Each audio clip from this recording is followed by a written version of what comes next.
The boy mocked a black girl at private school summer camp, not knowing she was the daughter of the Secretary of Education. Did your mom drop you off at the wrong camp? The laughter that followed was sharp, echoing off the tennis courts like a slap in the face.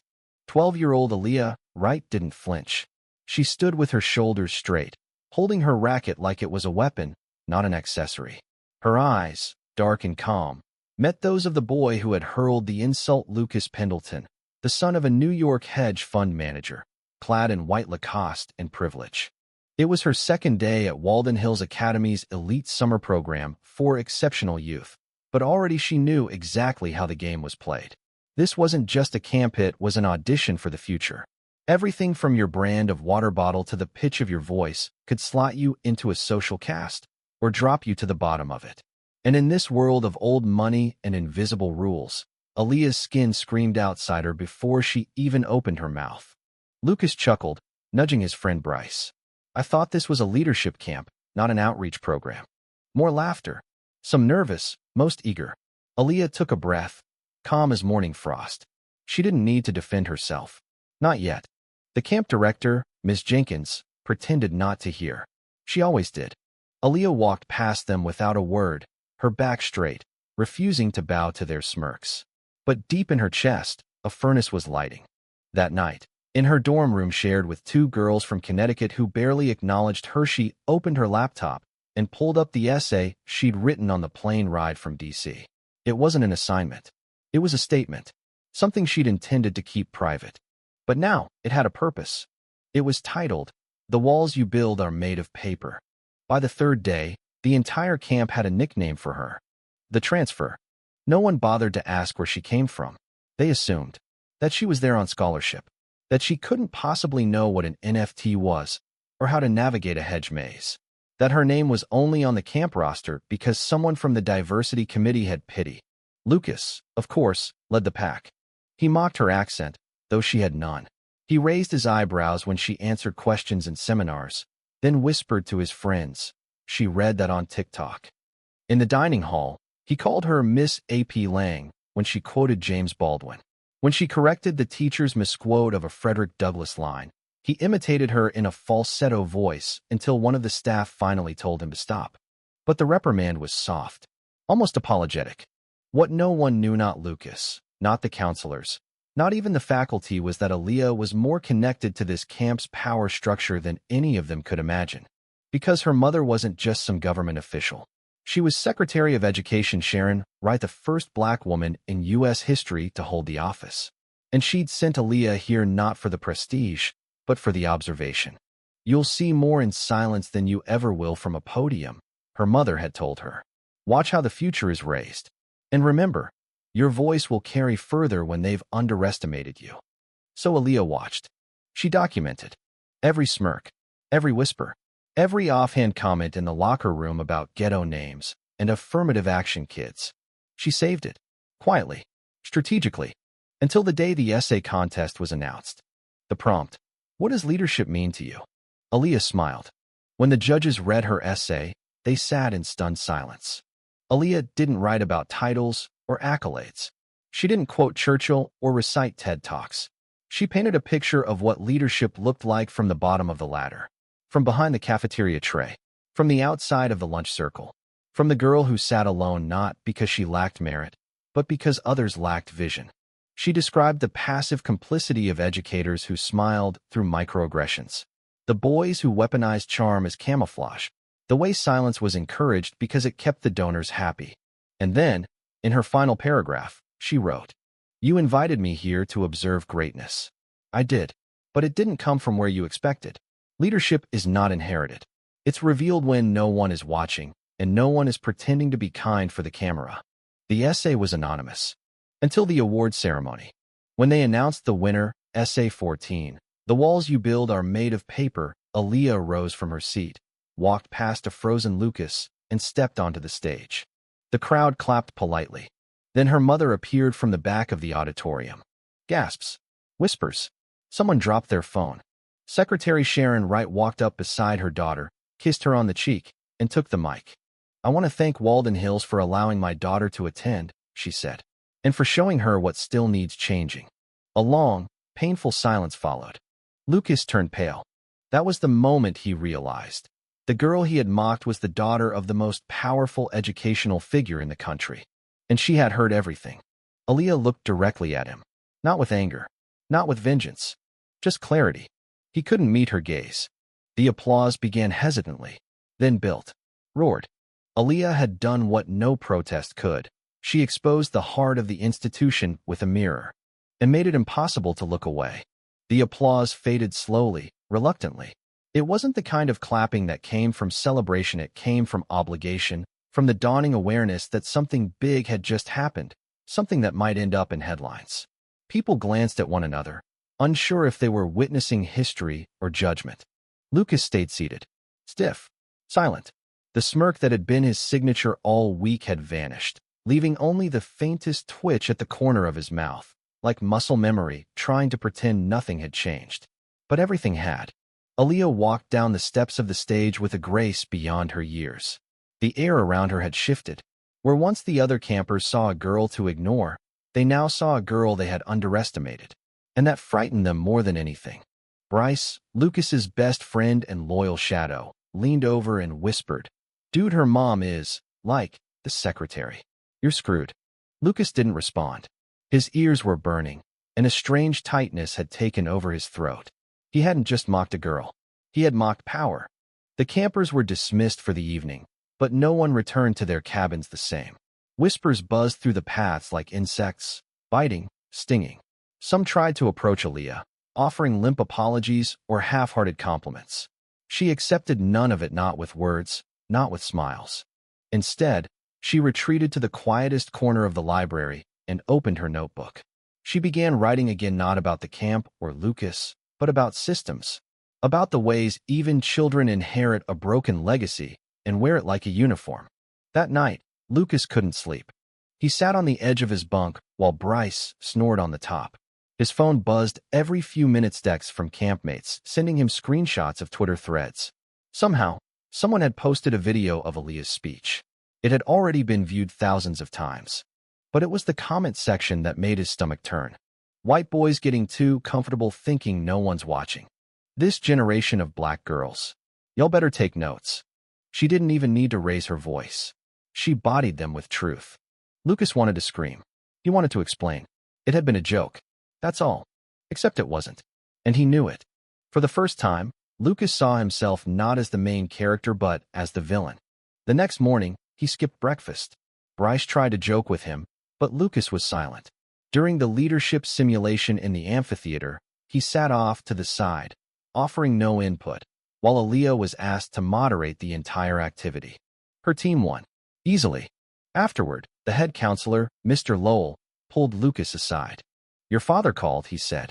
Lucas's eyes widened. He did. Mr. Lowell nodded. "He's aware of the situation. He asked if you wanted to come home early." "No," Lucas said, almost in a whisper. "I'll stay." "Good," Mr. Lowell replied, though his tone was unreadable. "Then I suggest you use the rest of your time here wisely, because you're not invisible anymore." Later that day, Lucas found Aaliyah alone by the lake, sketching in a leather-bound journal.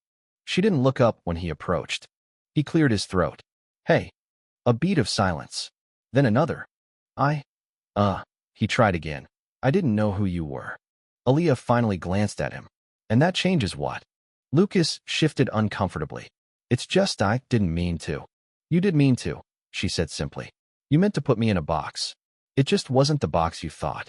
He nodded slowly. "Yeah, I guess I did." Another pause. Lucas looked down at the ground. "My dad's probably going to kill me when I get home. This is going to be everywhere." Aaliyah blinked at him. "You think your punishment is embarrassment?" He winced. "I'm not interested in your guilt," she continued. "That's between you and your conscience. What I care about is who you decide to be after this." Lucas nodded again, his voice barely a whisper. "I don't know who that is yet." "Then I suggest you find out," she said, and went back to her drawing. The days that followed were surreal. Aaliyah became the center of the camp's energy, not by force, but by gravity. People began asking her opinion. She was invited to sit on panels, to review projects, even to co-lead a seminar on ethical leadership. Not everyone was sincere. Some tried to befriend her for clout. Others did so to ease their guilt. But Aaliyah didn't mind. She didn't seek revenge or popularity. She wasn't there to be liked. She was there to remember, to witness. And she was taking everything in. Lucas kept his distance, for the most part. But he watched her, studied her. He saw how she responded with patience to those who didn't deserve it, how she uplifted the younger campers, how she navigated every microaggression with a finesse that made her seem older than everyone in the room. And slowly, something began to shift in him. For the first time, Lucas listened. During a history seminar, when the topic of civil rights was reduced to 3 bullet points on a PowerPoint, Lucas raised his hand and said, "This isn't enough." The teacher looked surprised. "Excuse me. We talk about democracy like it's a fixed thing," Lucas continued. "But if half the country had to fight just to be seen as human, then what are we even protecting?" The room went quiet. Aaliyah didn't smile, but she wrote something in her notebook. Later, she'd admit, that was the first time she believed he might change. On the final day of camp, during the closing ceremony, students were invited to share something they'd learned not about leadership, but about themselves. Lucas walked to the microphone. He looked out at the crowd, then at Aaliyah. "My name is Lucas," he said, voice shaking. "And I was raised to believe that leadership meant being the loudest, the most confident, the smartest in the room. I thought it meant being first. But this camp taught me I was wrong." He paused. No one interrupted. "I heard someone here. Not because I didn't know better, but because I didn't want to. Because I thought it was funny. Because I thought people like me don't get consequences. And I was right for a while. But someone here taught me that real leadership isn't about getting away with things. It's about owning what you do, changing because of it. I don't expect forgiveness, but I do promise growth." Then, without another word, he stepped down. The applause was quiet, thoughtful. Aaliyah clapped once. That was enough. Outside the auditorium, campers hugged and exchanged numbers. Some cried. Others simply looked relieved. Aaliyah stood at the edge of the field, her suitcase beside her, watching the sunset. Her mother's car pulled up black, sleek, Federal plates. As she loaded her bag into the trunk, Lucas jogged up behind her. "Wait," he said, breathless. "I know this doesn't fix anything, but I read your essay. Twice. And I just wanted to say, thank you. For writing it. For not staying silent." Aaliyah nodded. "You're welcome." He hesitated, then asked, "Are you going to another camp after this?" "No," she said. "I'm going to Capitol Hill." His eyes widened. "Like work? Like testify," she replied. "Congress is holding hearings on educational equity. I was asked to speak." Lucas was stunned. "Wow. You think this camp was the stage?" she said, finally smiling. "It was just rehearsal." She climbed into the car and rolled down the window. "Be better than your silence, Lucas. That's the only apology I'll ever need." The car pulled away. Lucas stood in the dust, blinking as her figure disappeared. He didn't know who he would be tomorrow, but he knew he would never be the same. The halls of Capitol Hill buzzed with a quiet tension. Suits whispered in corridors, journalists hovered near doors with sharpened pens, and assistants in polished shoes scurried past security checkpoints holding briefing folders stamped with education policy reform. Inside one of the grand committee chambers, rows of officials sat poised behind long wooden desks. Their expressions were tight, professional, prepared for debate. At the center sat Secretary Sharon Wright, composed as ever, but beside her, a new kind of presence commanded attention. Aaliyah. Her braids were freshly done. Her suit was pressed navy, and her hands, though folded calmly on the table, trembled just slightly beneath. Behind her were cameras, staffers, and advocates from across the country. But in front of her sat the decision-makers, men and women whose votes could shift national policies, rewrite curricula, reshape futures. A senator leaned forward. "Ms. Wright, your daughter is here today to testify on educational equity and social environment in elite institutions. Are you prepared for her to speak freely?" Sharon Wright smiled. "That's the only way she knows how." The room gave a soft ripple of laughter. Aaliyah stood. She took a breath, then began. "When I first arrived at Walden Hill Summer Academy, I wasn't nervous. I was prepared. I had read the books. I had practiced the interviews. I knew how to recite every leadership quote they expected. But what I wasn't prepared for was how much they had already decided who I was before I spoke a word." She paused. "I wasn't seen as a peer. I was seen as a project. A checkbox. A cautionary tale with braids." Silence. She continued, voice steady. I was told I didn't sound black, that I was surprisingly articulate, that my presence must have been due to some diversity pipeline. When I corrected misinformation, I was mocked. When I excelled, I was suspected. She looked directly at one of the senators who had been checking his watch. He froze. I'm not sharing this for sympathy. I'm sharing it because these spaces, these elite, carefully manicured spaces claim to cultivate the future's leaders. But too often, they only polish the ones who already fit the mold. The rest of us are either tokenized or told to shrink. She flipped open her folder and held up a page. This is the essay that changed how people saw me at that camp. But nothing in it changed who I already was. What changed was their willingness to listen. She set it down gently. So my question is not, what can we do to include more black students in elite institutions? My question is, why do we treat inclusion like a favor instead of a right? A murmur spread across the room. Aaliyah didn't flinch. If you want to build real equity in education, don't start with funding. Start with the mindset. Teach your privileged students that leadership doesn't look like them, it looks like all of us. And that respect isn't given because of a last name or a zip code. It's given when you show up ready to see someone for who they are, not who you assume they should be. Her final words landed like thunder. Then silence. Not the uncomfortable kind. The powerful kind. The kind that meant they had heard her and would remember. 3 weeks later, Lucas sat in his father's study, surrounded by the smell of old money and unopened books. His father stood by the window, glass of scotch in hand, eyes distant. So, Mr. Pendleton said finally, you embarrassed the family, made us a Twitter punchline, brought national attention to an incident that could have been quietly managed. Lucas didn't speak. He'd heard it all before. But, his father continued, you also managed to avoid suspension. You stayed at the camp. You faced the mess you made. Lucas looked up. I learned something, Dad. His father raised a brow. Oh, that silence isn't neutral. It protects the wrong people. Mr. Pendleton chuckled humorlessly. You sound like a protest sign. Maybe I do, Lucas said. But at least I sound like someone who's not pretending anymore. His father turned away. That night, Lucas deleted half the contacts in his phone. Unfollowed even more. He started reading not just school-assigned books, but Baldwin, Coates, and Angelou.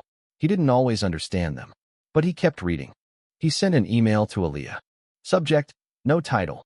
Message, I'm still figuring things out. But I'm trying. Thank you for what you said. I heard you. He didn't expect a reply. He didn't need one. Meanwhile, Aaliyah's speech had gone viral.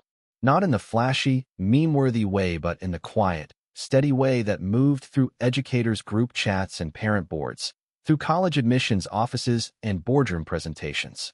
Her words were quoted in editorials, in protest signs, even in classrooms. Aaliyah didn't seek the spotlight, but it found her anyway. She was invited to speak at symposiums, to consult on equity curricula, to sit on youth panels alongside senators and scholars twice her age.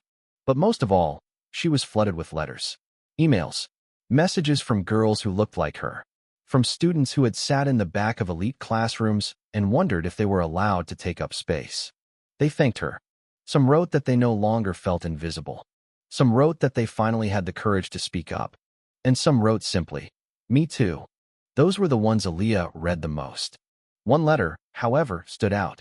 It was handwritten, neat cursive, no return address. It read, Dear Aaliyah, I am not black. I am not poor. I have never been the only one of anything in a room. But I have been silent. I laughed at jokes that made me sick. I let people feel small so I could feel bigger. But not anymore. Your essay didn't just describe injustice. It diagnosed a sickness in our schools and in our hearts. Thank you for the mirror. I'm not proud of what I saw, but I'm grateful to finally see it. Sincerely, a camper who will never be silent again. She cried reading that one, because it meant she'd done more than speak. She'd reached someone. In the fall, Aaliyah returned to her public magnet school in D.C. The halls were narrower, the textbooks older, but the people? Real, diverse, gritty, brilliant. She felt at home. Her mother offered to transfer her to an elite prep school if she wanted. The offers are flooding in, Sharon said. They want you. But Aaliyah shook her head. I don't want to be wanted, she said. I want to be useful. So she stayed. She started a student equity coalition. She lobbied for mental health support. She mentored middle school girls who reminded her of herself, just a little quieter, a little more unsure. But not for long. Because Aaliyah didn't just change a camp. She started changing systems. One day in the spring, her teacher handed her a manila envelope. "From a publisher," he said, raising a brow. "They saw your testimony. They want your voice. Not in a blog. In a book." Aaliyah opened it. Inside, a proposal. A contract. An invitation to tell her story and the stories of students like her to the world. She smiled. Not out of pride, but purpose.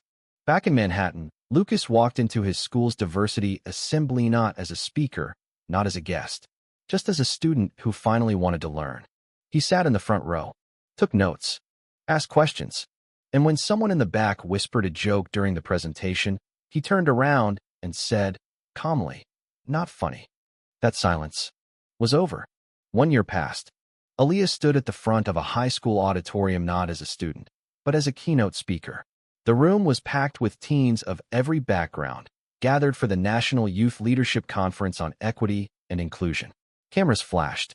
Her book, "The Walls You Build Are Made of Paper," had just reached its 6th reprint. It was now required reading in over 80 school districts nationwide. But she hadn't come to brag. She had come to speak. The lights dimmed.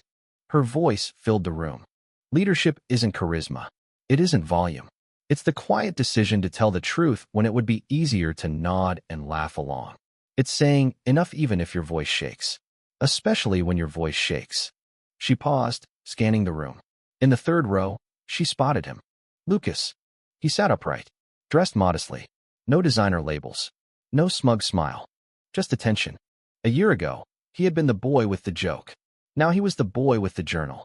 He carried it everywhere, scribbled in it during breaks, and had even started a blog at his school, The Second Thought, dedicated to calling out bias in curriculum and conversations. Aaliyah didn't acknowledge him directly. She didn't need to. Her voice carried through him like it did through everyone else. She continued, "Too many of us have been taught to make ourselves small to survive because the system rewards silence and punishes presence.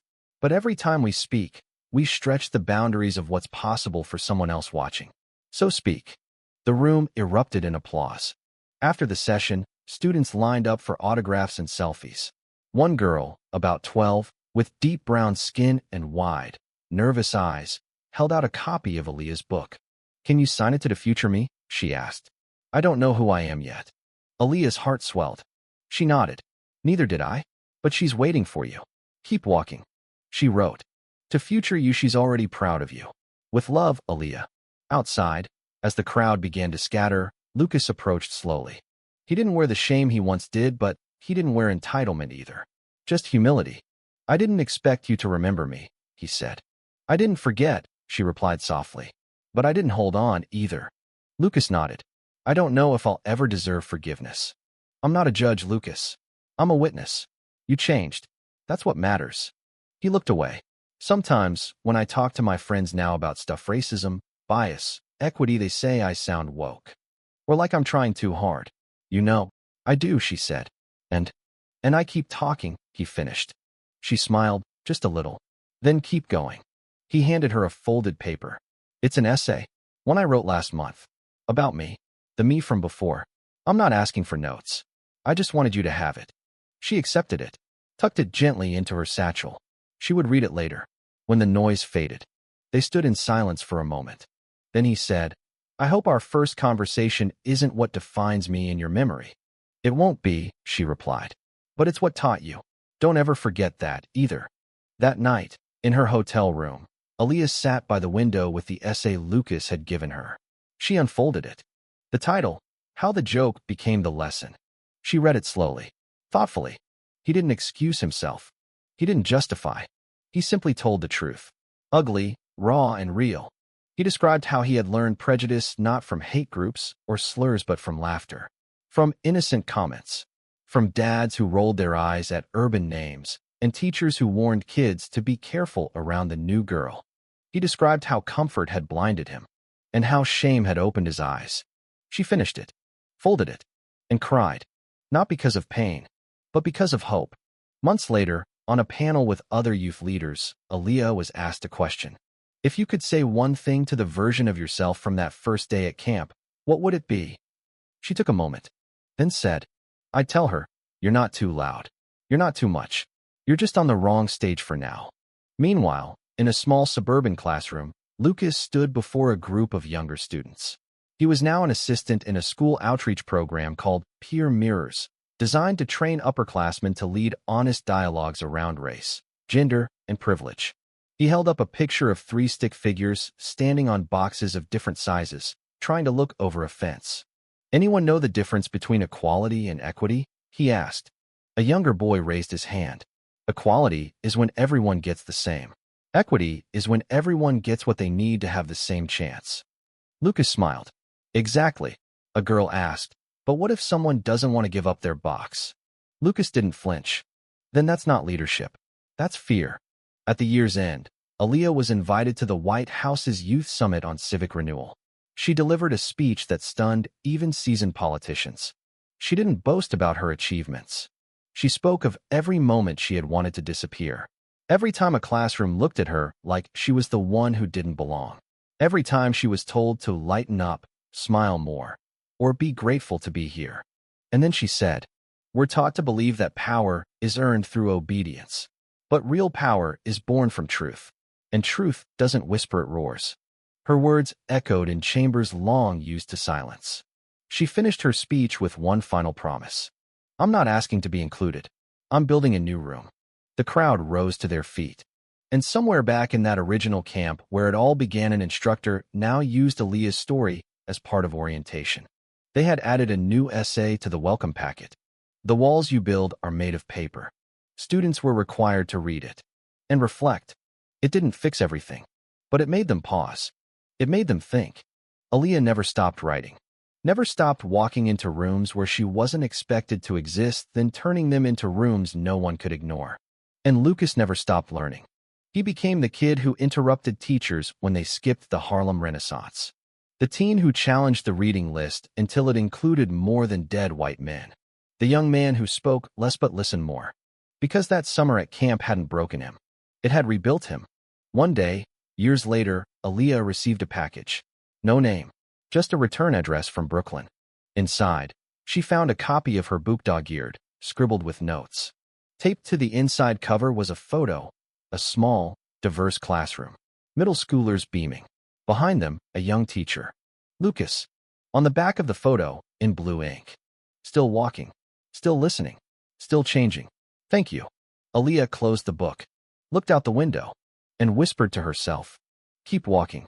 The end. Thank you for listening. If you find it interesting, please like and subscribe to follow the next stories.